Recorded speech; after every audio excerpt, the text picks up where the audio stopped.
damai sejahtera Allah yang melampaui segala akal akan memelihara hati dan pikiran dalam Kristus Yesus Tuhan kita. Amin.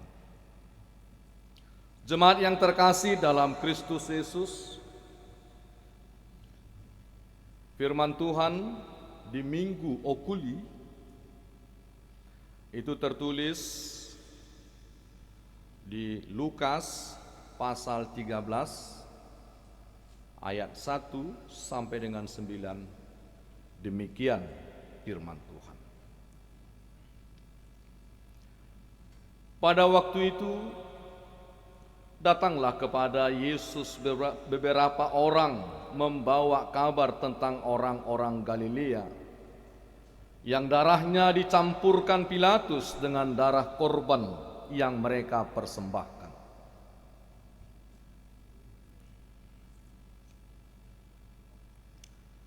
Yesus menjawab mereka,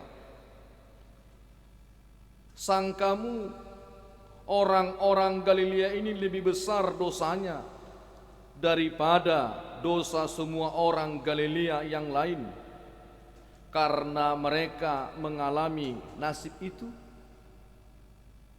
Tidak, kataku kepadamu. Tetapi jikalau kamu tidak bertobat, kamu semua akan binasa atas cara demikian. Atau sangkamu ke-18 orang yang mati ditimpa menara dekat Siloam lebih besar kesalahannya daripada kesalahan semua orang lain yang diam di Yerusalem? Tidak, kataku kepadamu. Tetapi jikalau kamu tidak bertobat, kamu semua akan binasa atas cara demikian." Lalu Yesus mengatakan perumpamaan ini. Seorang mempunyai pohon ara yang tumbuh di kebun anggurnya, dan ia datang untuk mencari buah pada pohon itu, tetapi ia tidak menemukannya. Lalu ia berkata kepada pengurus kebun anggur itu, "Sudah 3 tahun aku datang mencari buah pada pohon ara ini, dan aku tidak menemukannya. Tebanglah pohon ini. Untuk apa lagi ia hidup di tanah ini dengan percuma?" Jawab orang itu, "Tuan, biarkanlah dia tumbuh tahun ini lagi. Aku akan mencangkul tanah sekelilingnya dan memberi pupuk kepadanya. Mungkin tahun depan ia berbuah. Jika tidak, tebanglah dia." Demikian firman Tuhan. Jemaat yang terkasih dalam Yesus Kristus, terkadang kita masih ada yang bertanya, apakah manfaat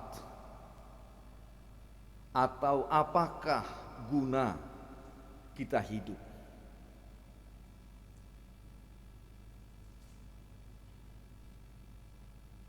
Pertanyaan ini bisa menggelitik.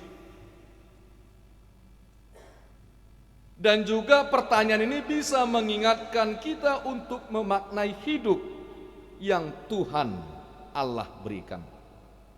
Apakah manfaat atau faidah kita hidup?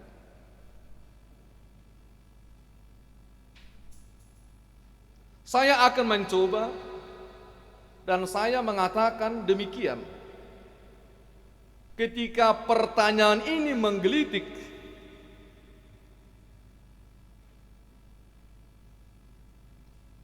saya mungkin bisa merasakan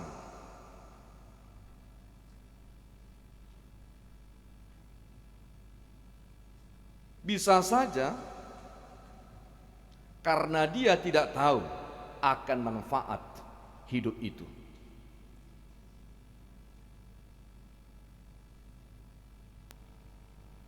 Dan itu bisa saja disebabkan oleh karena penderitaan, pergumulan, permasalahan, dan berbagai problem-problem yang datang silih berganti yang menimpa hidupnya.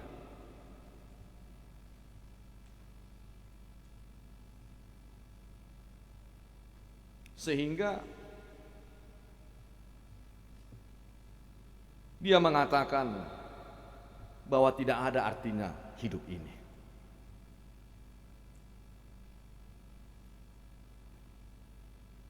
Yang mau saya katakan, dia tidak mengerti akan manfaat hidup bagi dirinya.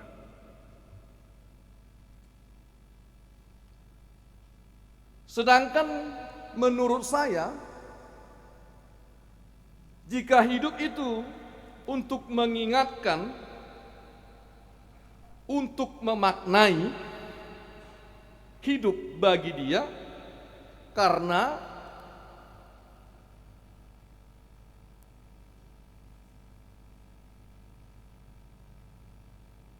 dia mengerti akan tugas yang Tuhan Allah berikan dalam hidupnya. Dia mengerti akan hidup itu.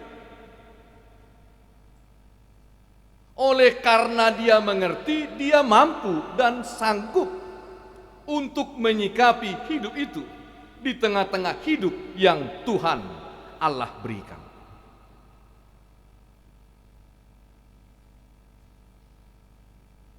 Jemaat yang terkasih dalam Yesus Kristus, dan maunya kita harus demikian.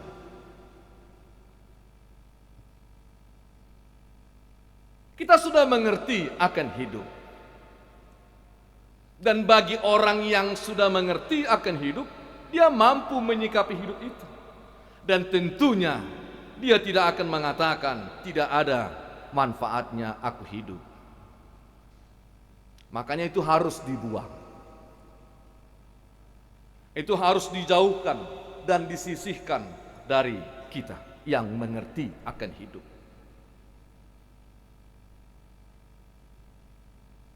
Dan bagi kita yang sudah benar-benar mengerti akan hidup, kita mampu mempertahankan hidup itu. Apapun bentuk kehidupan.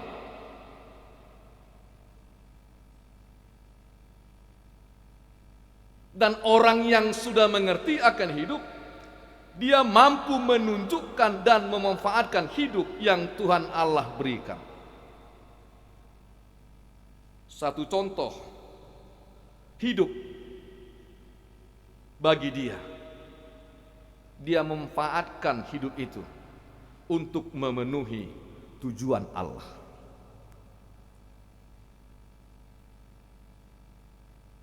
Dan ini juga yang mau dikatakan kepada kita. Kita yang tentunya sudah mengerti akan hidup, kita bisa memanfaatkan hidup itu untuk memenuhi tujuan Allah.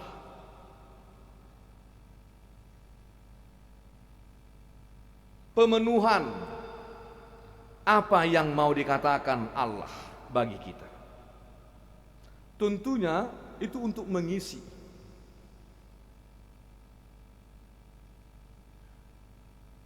tujuan yang Allah katakan kepada kita melalui sikap, tindakan, dan perbuatan yang berkenan di hadapan Tuhan. Seperti kita mampu membawa damai.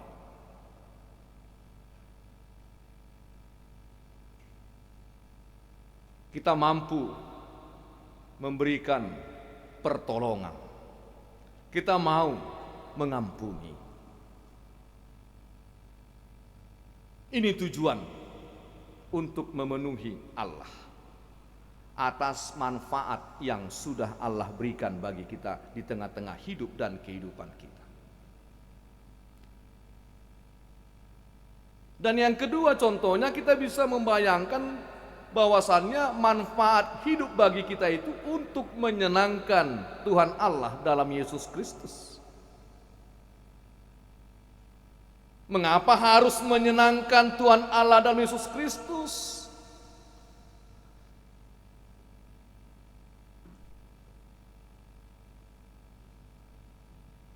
Supaya Allah senantiasa berkenan di dalam hidup dan kehidupan kita.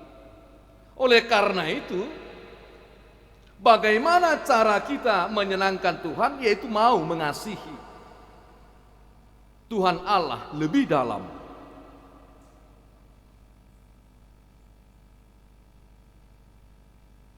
Baik dengan segenap hati, segenap jiwa, dan akal budi kita. Jadi jangan kita membuat sedih amang-inang hati Tuhan itu.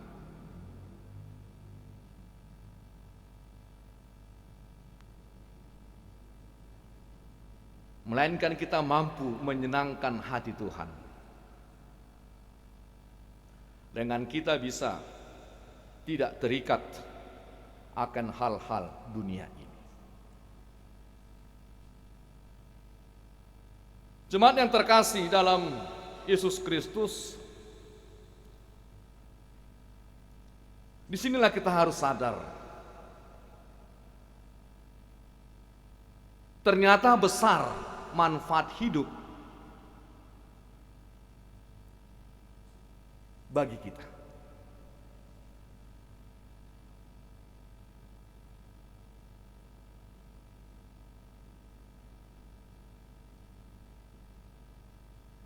Cukup besar manfaat hidup itu. Oleh karena itu jangan sia-siakan hidup yang sudah Tuhan Allah berikan. Mari kita buktikan hidup yang Tuhan Allah berikan itu untuk membawa kita kepada keselamatannya.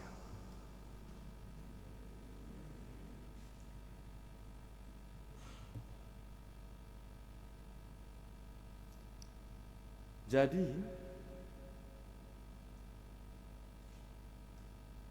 tuntunan hidup haruslah hidup yang mampu membawa arti. Hidup yang benar-benar menunjukkan kebenaran Allah di tengah-tengah hidup yang sudah Tuhan Allah tempatkan bagi kita, yang sudah Dia berikan bagi kita. Supaya hidup kita benar-benar berarti.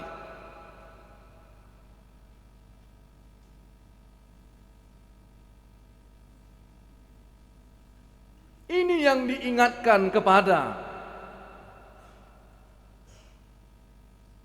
kita saat ini atas nas firman ini.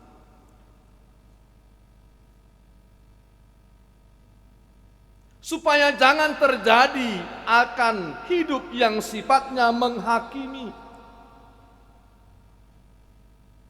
Supaya jangan terjadi sifatnya untuk mengenyahkan kehidupan sesama.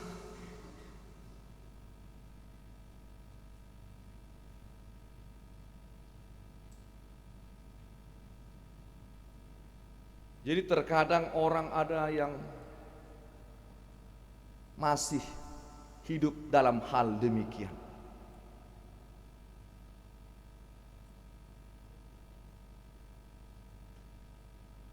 Yang masih mau menghakimi, yang masih mau bagaimana supaya kehidupan orang ini benar-benar menjadi tertekan, tertindas, terjepit, sehingga dia menjadi orang yang malu dan bisa-bisa menjadi orang yang terisolasi, takut keluar. Masih ada orang-orang yang demikian. Dan gambarannya itu adalah nars ini. Saat ini. Ini yang mau diingatkan kepada kita.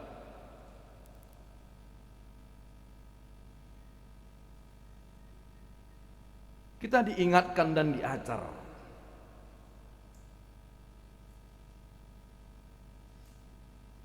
supaya kita jangan menghakimi. Jadi contohnya, jika ada satu orang berbuat kejahatan, jangan langsung kita katakan satu keluarga ini sudah melakukan kejahatan.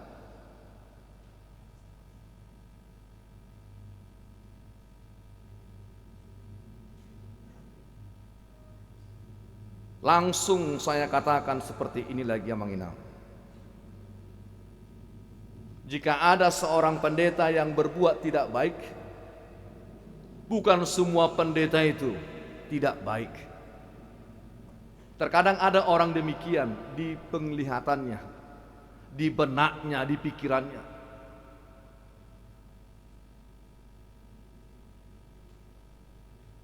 Dan jika ada majelis yang tidak benar melakukan pelayanannya, langsung klien vonis, nggak benar Sintua HKBP Bonang Indah ini, contohnya begitu.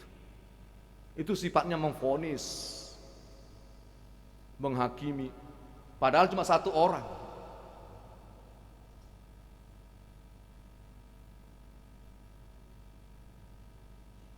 Apakah tindakan yang demikian menjadi tindakan yang berdampak benar? Makanya tadi saya katakan, itu bisa membawa dirinya menjadi terkungkung, terisolasi, tidak sanggup menahan omongan-omongan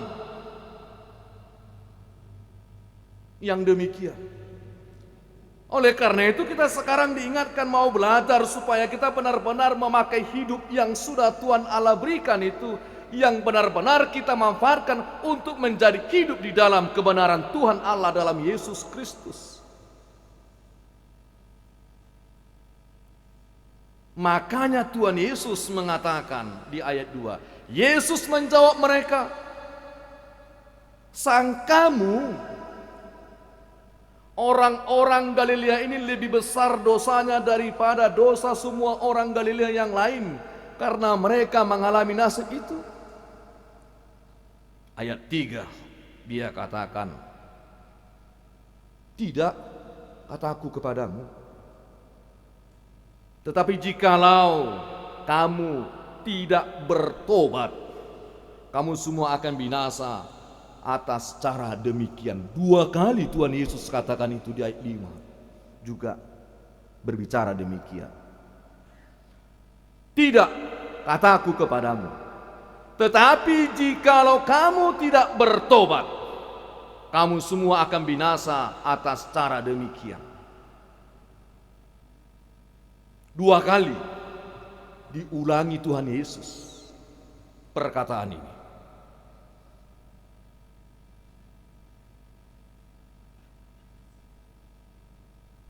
Jadi kalau saya tanya apakah itu memang karakter, ya bagaimana ya, Amang Inang ya?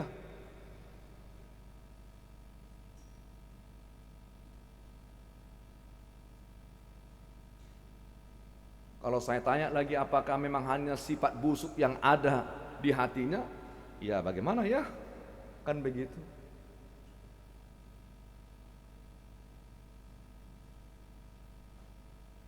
Tapi tentunya itu mau mengingatkan.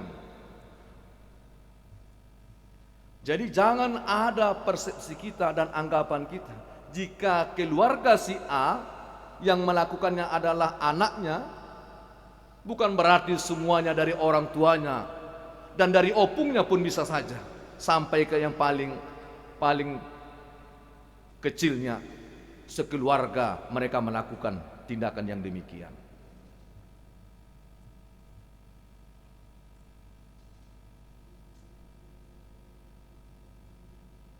Itu harus kita pisahkan. Dan makanya Amang Inang kita diingatkan saat ini, Dan tadi sudah saya katakan, dan kita sudah mengerti manfaat hidup itu. Oleh karena hidup yang sudah Dia berikan bagi kita, mari kita manfaatkan sebaik-baiknya untuk hidup dalam kebenaran yang Tuhan Allah katakan kepada kita.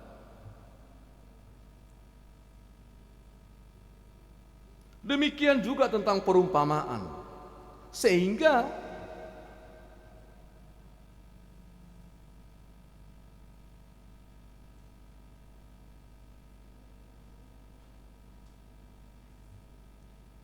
ada ingatan yang mau disampaikan dalam perumpamaan ini.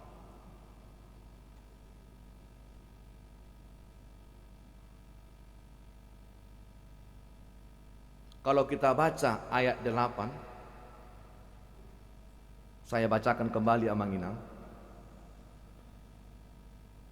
Jawab orang itu, Tuan, biarkanlah dia tumbuh tahun ini lagi. Aku akan mencangkul tanah sekelilingnya dan memberi pupuk kepadanya. Tuan, biarkanlah dia tumbuh tahun ini lagi. Aku akan mencangkul tanah sekelilingnya dan memberi pupuk kepadanya. Kalau kita baca dari ayat 6 tentang perumpamaan yang disampaikan Tuhan Yesus, yaitu pohon ara,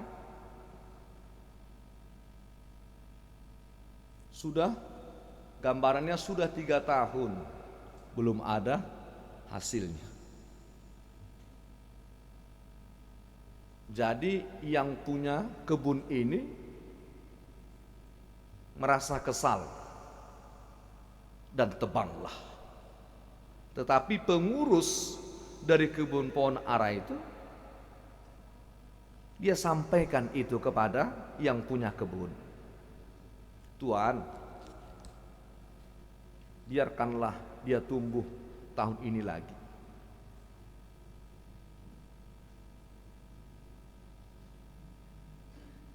Apa artinya menginap? Ada harapan, ada pengharapan yang mau dikatakan. Tentunya kita harus mampu menunjukkan hidup itu. Bukan hanya hidup kita ini menjadi hidup yang sifatnya untuk menghanyutkan orang, tetapi kita sudah tahu bahwa kebenaran Tuhanlah yang harus kita buktikan di tengah-tengah hidup yang Dia berikan bagi kita. Oleh karena itu, jika ada orang yang terjerat akan hidupnya seperti yang tidak Tuhan kehendaki, ada harapan untuk menerima perubahan pertobatan. Dengan dia mau merubah paradigmanya, dengan dia mau merubah cara hidupnya, dengan dia mau merubah segalanya ke hadapan Tuhan. Sehingga hidupnya bukan menjadi hidup yang sia-sia, tetapi benar-benar terhidupi.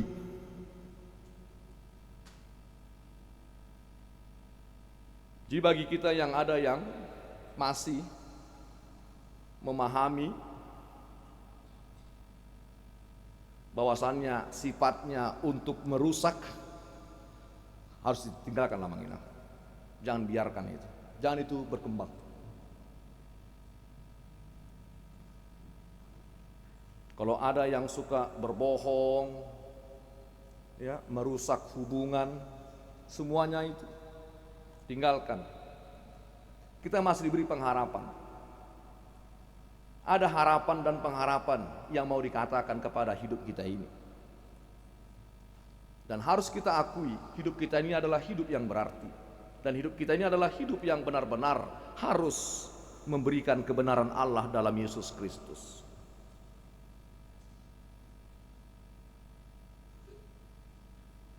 Supaya kita benar-benar mampu membawa Kristus dalam kehidupan bagi kita. Jemaat yang terkasih dalam Kristus Yesus, maka dari itu apa yang mau ditekankan kepada kita? Yang pertama, menginang, pakailah kesempatan dan waktu untuk berjumpa sama Tuhan. Jadi untuk senantiasa hidup kita ini benar-benar menjadi hidup yang penuh kebenaran, yang penuh membawa keberartian kepada Tuhan, pakailah kesempatan dan waktu yang Tuhan berikan bagi kita untuk senantiasa kita hidup berjumpa sama Tuhan. Kita tidak menyia-nyiakan hidup. Kita pergunakan apa yang bisa kita buktikan di tengah-tengah kesempatan yang Dia berikan bagi kita. Jadi kalau kerjanya hanya menggosip, menginang dikurangi lah itu. Pakai kesempatan. Jadi ada orang yang sifatnya demikian. Pagi menggosip, siang apa namanya? Menggosip bahasa Batak teh? Bahasa Batak. Menggosip, tak pernah kan? Indonesia itu kan? Iya, Indonesia itu. Aku nulis ini menggosip Indonesia itu. Kalau nggak salah. Ada lagi orang bilang menyampaikan perkataan yang tidak benar, katanya begitu kan? Iya. Jadi setiap jumpa A, B, C kerjanya hanya untuk membicarakan si D. Kan begitu.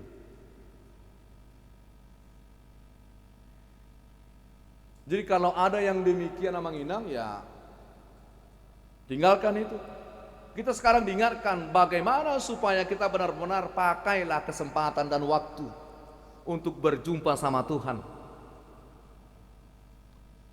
Kalau yang dulunya kita mampu menggosip 2 jam kepada A, B, C, sekarang mari kita pakai waktu yang sudah Tuhan Allah berikan itu dengan untuk tidak menggosip, tetapi mau menunjukkan hubungan untuk senantiasa berjumpa kepada Tuhan atas waktu yang Dia berikan. Tadi saya katakan yaitu 2 jam, ya pakai itu. Sharing untuk menambah pengenalan iman percaya.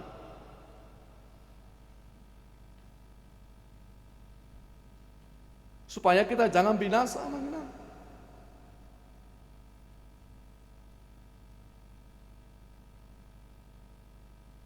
Mari pergunakan itu.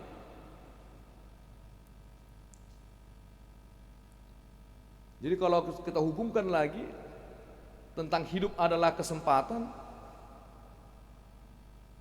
ya mari kita hargai hidup itu. Dan ada lagi nyanyian, hidup ini adalah kesempatan teh. Iya. Hidup ini, iya.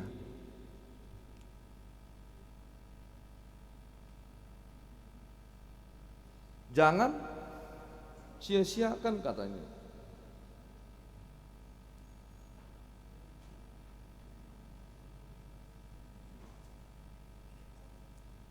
Kayaknya biar semangat Amang Inang ya. Berdirilah kita, boleh berdiri. Kita nyanyikan sekali, boleh? Boleh Amang Inang? Saya bertanya boleh? Boleh. Oke. Yang di atas boleh berdiri atau juga bagaimana? Saya harus duduk? Enggak lah ya, berdirilah kita ya.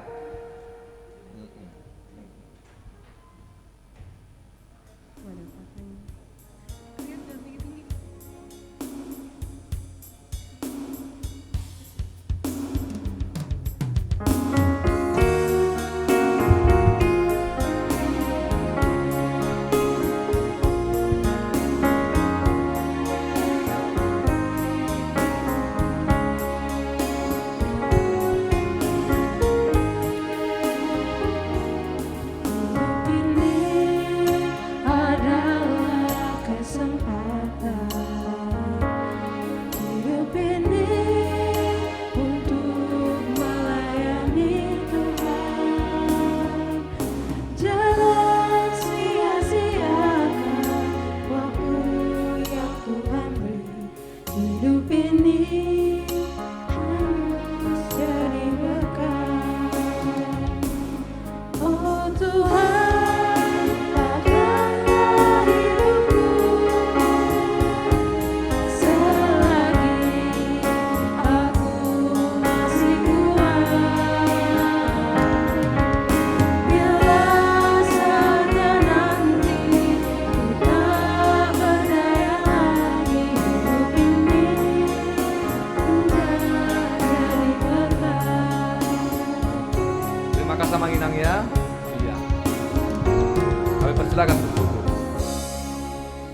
Jadikanlah hidup ini sebagai hidup yang berarti. Kalaupun contohnya ada kerja kelompok, benar-benar membahas soal ujian, membahas pendidikan, ya benar-benarlah dipakai. Berarti dia.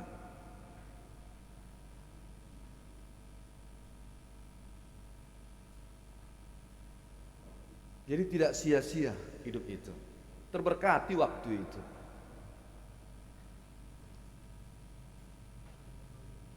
Ada kesempatan bisa berkomunikasi.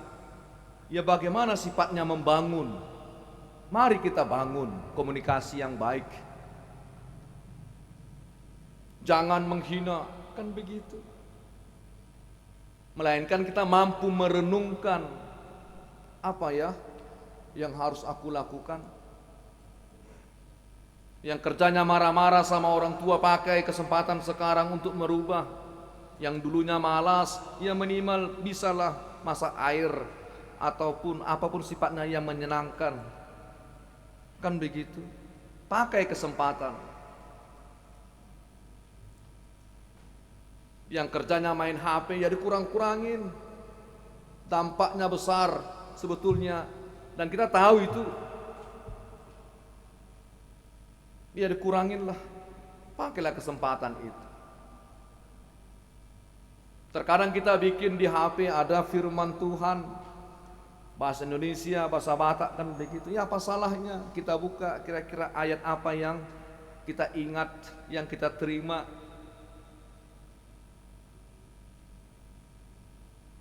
Contohnya bagi yang sudah CD, dia boleh mengingat kembali, dia buka HP itu. Jangan hanya main game online tahan 2 jam, baca firman, ayat CD-nya pun dia nggak ingat lagi. Malas membaca, kan begitu. Pakailah Manginang. Ini yang mau dikatakan untuk senantiasa berjumpa dengan Tuhan.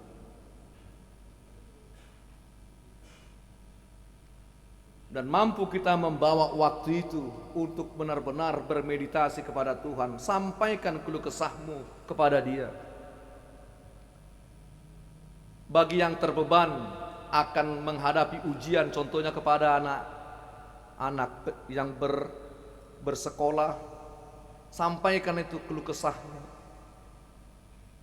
Jangan hanya menangis. Aku nggak pandai menjawab soal itu, bagaimana lusekah aku Tuhan atau tidak. Jangan menangis, tetapi mari pergumulkan. Yang punya harapan bagi yang sudah tamat akan memasuki jenjang perkuliahan, mari serahkan itu, pakai waktu.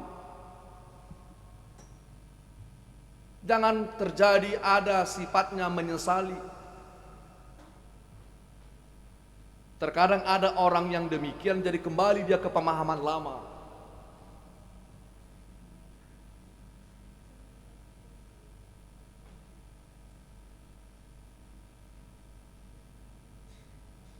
Yang mau dikatakan jangan seperti itu.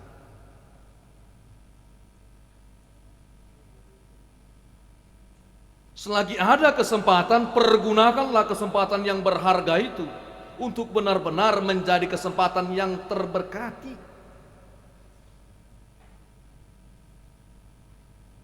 Mari Manginang, ini yang pertama. Pakailah kesempatan dan waktu untuk berjumpa sama Tuhan. Sehingga hidup kita tidak binasa, melainkan hidup kita senantiasa penuh dalam naungan roh dari Dia. Kita akan diajari, kita akan diberikan petunjuk, kekuatan, keselamatan. Dan yang terakhir, jadikanlah hidup sebagai pewaris kerajaan Allah.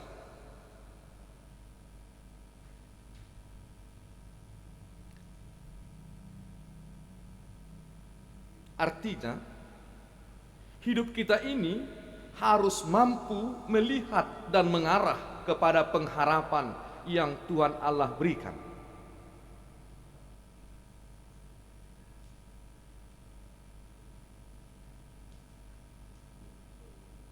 sehingga pengharapan kita akan kerajaan Tuhan itu tercapai, terpenuhi. Karena kerajaan Tuhan itu adalah kerajaan bagi orang-orang yang percaya, yang mau hidup di dalam Dia.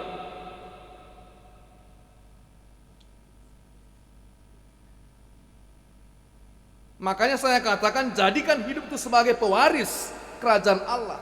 Kita bukan saja mengharap akan hidup ini, akan dunia ini, di tengah-tengah dunia ini, tetapi kita ikut peduli juga memikirkan bagaimana tentang kerajaan Allah yang sudah Dia berikan bagi kita. Sehingga hidup kita benar-benar komplit, lengkap, berarti di dunia dan berarti di surga. Makanya ayat 9 tadi, mungkin tahun depan ia berbuah. Dia jadikan itu. Kata yang mengurus, mungkin tahun depan.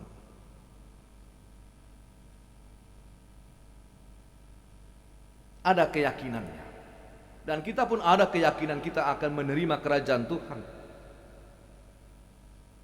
Karena kita sudah menempatkan hidup akan warisan yang sudah Dia wariskan bagi kita. Inilah harapan. Dan inilah yang mau diingatkan, ditekankan kepada kita. Oleh karena itu, pakailah kesempatan dan waktu yang Allah berikan di tengah-tengah hidup dan kehidupan kita.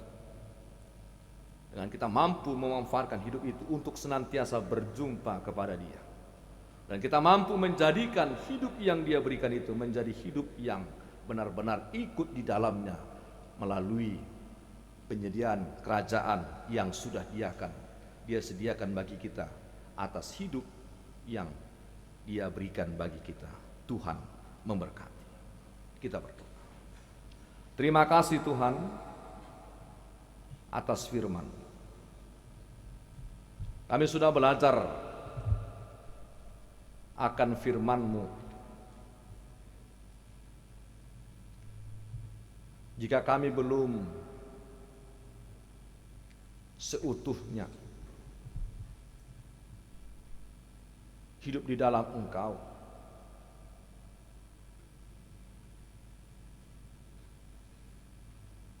mampukan kami untuk hidup dengan utuh kepada Engkau, sehingga kami mampu menempatkan dan memakai kesempatan serta waktu di dalam hidup dan kehidupan kami dengan kami mau berjumpa dengan Engkau. Kami mampu berbuat yang benar.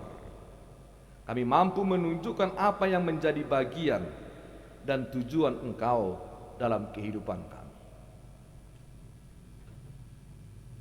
Dan kami pun mampu juga untuk melihat dan mengarahkan hidup kami akan kerajaan yang sesungguhnya yang sudah Engkau berikan. Bapa pengasih dalam Kristus Yesus, kami sudah mendengar beberapa hal tentang warta jemaat, dan kami hanya mau mendoakan dan menyerahkan kepada Engkau, terkhusus yang di dalam kedukaan, di mana gerejamu HKBP Bonang Indah akan melaksanakan penghiburan pada hari Kamis. Biarlah ya Allah di dalam Kristus Yesus, Engkau yang menghibur, dan biarlah atas pelayanan gerejamu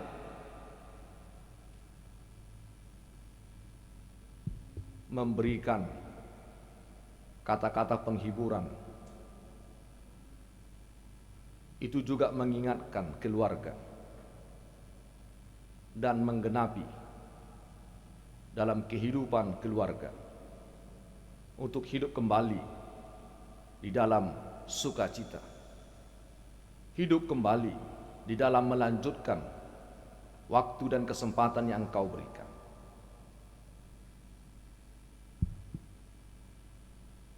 Biarlah pelayanan gerejamu itu berjalan dengan penuh sukacita.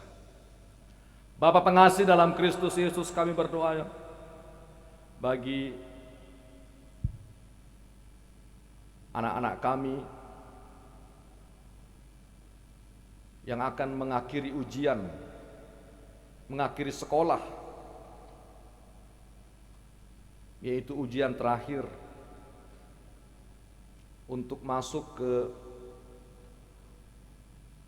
jenjang pendidikan perkuliahan, meneruskan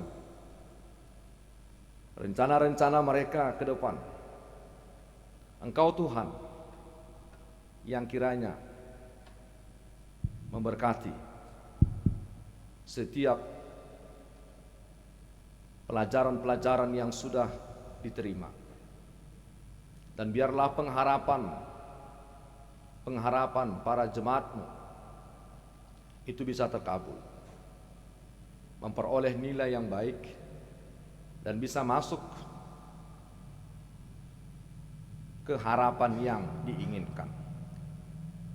Oleh karena itu genapi ya Allah di dalam Kristus Yesus, dan biarlah pengharapan kami benar-benar bersumber kepada Engkau.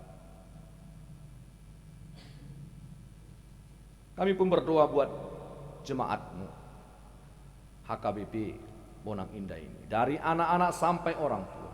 Kau berkati mereka Tuhan, sertai tuntun bagi yang dalam penderitaan atas sakit.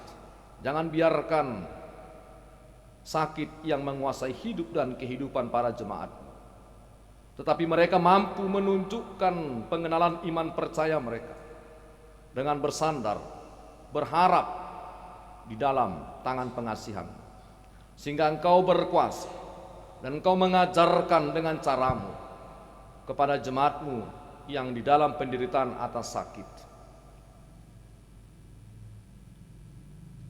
Dan itu akan memberikan sukacita atas kemahakuasaan yang Kau berikan.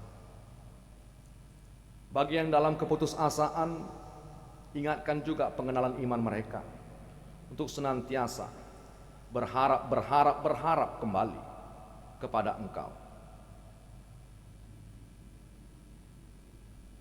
supaya tergenapi di dalam kehidupan para jemaat-Mu akan harapan-harapan ke depan yang sudah Engkau sediakan. Terima kasih Tuhan. Dan kepada para majelis-Mu HKBP Bonang Indah ini, Engkau berkatilah. Biarlah setiap pelayanan yang dilayankan oleh majelis-Mu semakin terberkati. Terlebih memberikan kemuliaan sehingga jemaat-Mu semakin percaya dan bersandar di dalam tangan pengasihan. Terima kasih Tuhan. Ampunilah segala dosa dan kesalahan kami. Di dalam nama anak-Mu Tuhan Yesus, kami telah berdoa dan mengucap syukur kepadamu. Amin.